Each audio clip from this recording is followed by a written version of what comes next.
विद्यार्थ्यांना तिसरी भाषा म्हणून हिंदीचा पर्याय देण्याच्या राज्य शासनाच्या निर्णयाविरोधात महाराष्ट्र नवनिर्माण सेनेचे अध्यक्ष राज ठाकरे यांनी आक्रमक भूमिका घेतली आहे। येत्या 6 जुलैला गिरगाव चौपाटीवरून मोर्चा काढण्याचा निर्णय त्यांनी जाहीर केलाय।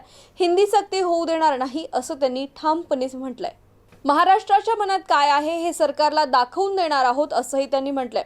राज्याच्या पहिल्या इयत्तेपासून तिसऱ्या भाषेचं शिक्षण अनिवार्य करतानाही भाषा हिंदीच राहील असं शुद्धीपत्रक राज्य शासनाच्या शिक्षण विभागानं मंगळवारी रात्री उशिरा जाहीर केलं। दुसऱ्या भाषांच्या शिक्षणासाठी अटींचे अडथळे ठेवताना शिक्षण विभागानं अप्रत्यक्षपणे हिंदीची सक्ती केली आहे। त्याच विरोधात मनसेनं परखड भूमिका जाहीर केली आहे। याविषयी राज ठाकरे म्हणालेत की शिक्षण मंत्री दादा भुसे हे येऊन गेलेत, त्यांनी त्यांची भूमिका सांगण्याचा प्रयत्न केला, जी मी संपूर्णपणे फेटाळून लावली आहे। आम्हाला ते मान्य नाहीये असंही सांगितलं आहे। 5वी नंतरच तिसऱ्या भाषेचा विषय येतो।